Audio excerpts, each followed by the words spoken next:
Right, so this is the 50th Tree Witch video that I've made, and it's going to be the last one specific to the Tree Witch. So from now on I'm going to do like a general filmmaking one, which will encompass not only the Tree Witch but all of the other projects that I'm kind of working on at the moment and developing in the future. So mainly the focus at the moment is going to be finishing off the Tree Witch, which I'm going to speak about in a moment, and then I'm going to be updating on my feature film Melanie's Grave, which is kind of coming to a conclusion post-production wise. So there's that, and then I've got a new project which I'm hoping to start in 2020, shoot that over 2020 and release it in 2020 as well, and I'm going to have a lot more control over that entire process as opposed to what I've been doing with all the other projects where I've been farming out various kind of elements to other people. I'm going to try and control a lot more of that myself so I can get the job done quicker, because it's been really frustrating at times simply because of lack of funds to make the films and complete films. So if I do that myself, then obviously there's a lot less kind of financial layout. So for example, the feature film Melanie's Grave has been in the process for 5 years now, and it's still not finished. It's been in post-production for many years, and it just seems to be a never-ending process, and that's simply because of the people that are involved with it. I'm only paying them a very small amount, and they have jobs and lives obviously themselves, so they're just kind of doing their thing as and when. And we've had many kind of problems with it as well. It's too many to kind of list. So anyway, what I wanted to do today is to show you where I'm at with the actual project, the Tree Witch. So we've got a hand-in date now of the 31st of January. So that's given us a little bit more time to kind of complete it, which I actually need, to be honest. So where I'm at the moment is, so it's the 26th of December today. So I've got, what is it, five weeks or so for hand in.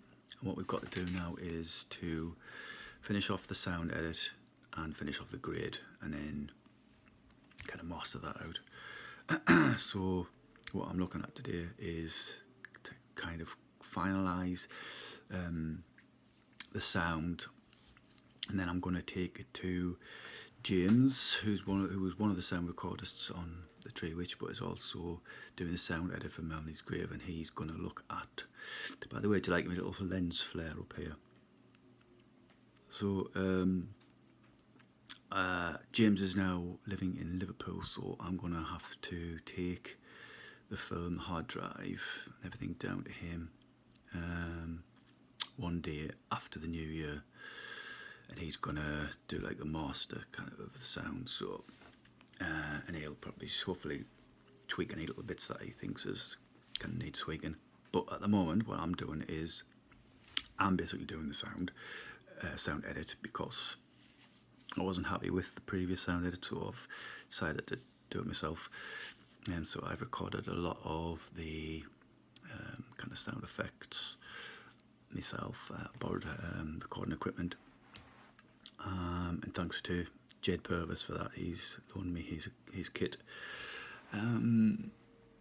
So one of the problems that I've got at the moment is there's a scene in the film where our main character Alice is on the telephone to her father, and the clips in the timeline, one has got a certain amount of kind of noise in the background, kind of a hiss, which I'm going to try and remove or disguise the father's kind of bit of conversation with a bit of hiss, so it's kind of equal across the whole kind of scene, because you can hear the hiss and then you can't hear the hiss, then you hear the hiss as it goes backwards and forwards between the conversation. So it's generally these clips here of the conversation with Alice on the bed, and it's a fairly longish scene, about a minute maybe. So there's a lot of kind of clips of the sound to kind of clean up there.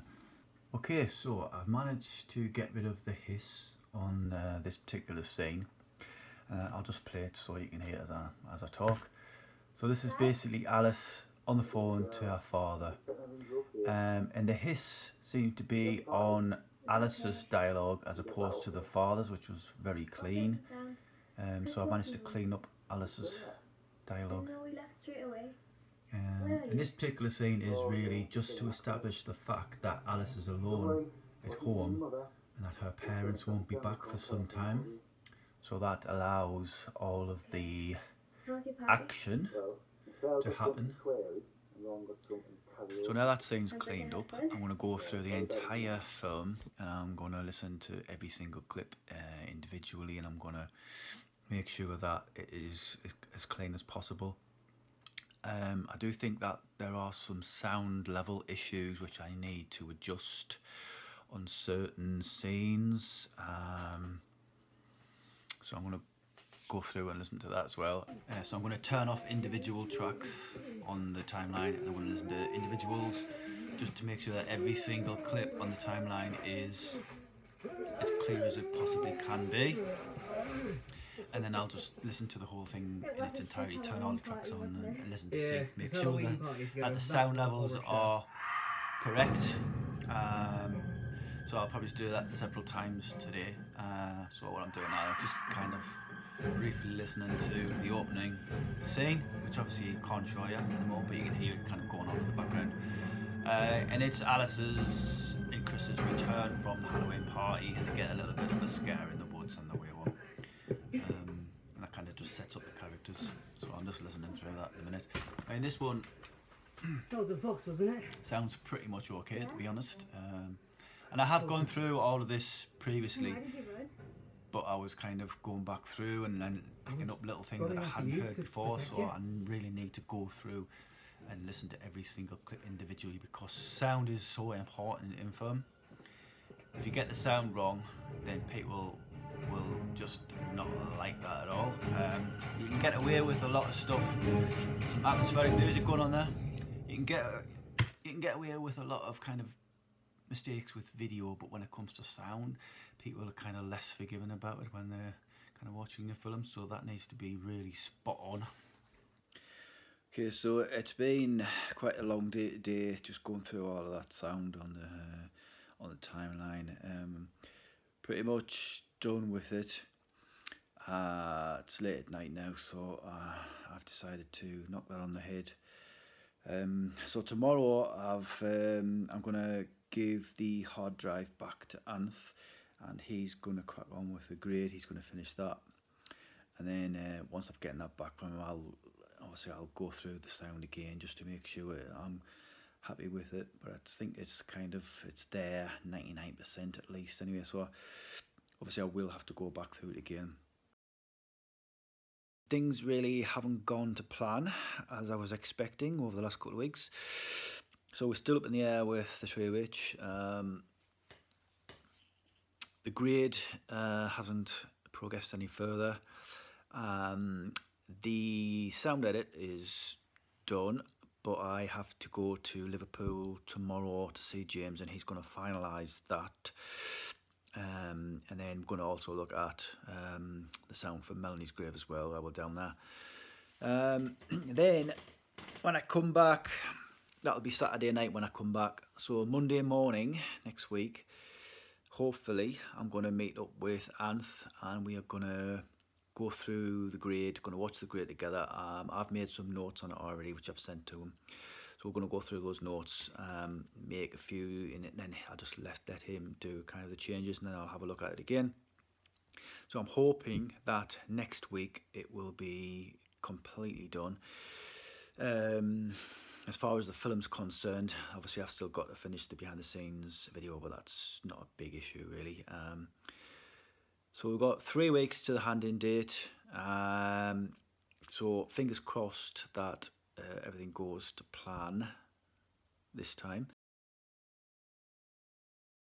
So I'm on my way now to Liverpool to meet James and crack on with the sound edit for the Tree Witch.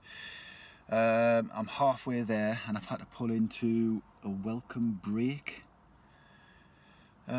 Basically because my exhaust has snapped away from one of the brackets and it's making a hell of a racket, so I wanted to stop and check that.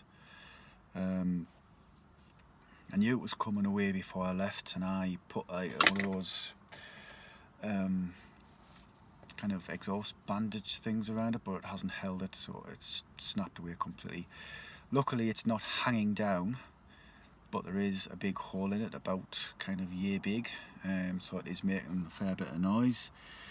There's no garage, it's the place that I've stopped at, so I think I'm gonna, I've got, according to my sat nav, I've got another hour's drive to Liverpool, so I don't know whether I can soldier on and get there and then try and find a garage there and try and find another one of those bandages and just get that around the hole, at least see the seal of the hole so it doesn't make a noise. Otherwise I've got a 3-hour journey back home with a blowing exhaust and then get it fixed when I get back home. But so thing is, when I'm driving along, it's affecting the performance of the car. It's kind of juddering like this all the time, so I think I really do need to get it fixed. Right, okay, I'm gonna start again. We've now got a hold up on the motorway. Apparently there's something on the slip road which is just up ahead, and everything has come to a grinding halt. So not only is my exhaust fucked, as you can hear, but the traffic is fucked as well. Anyway,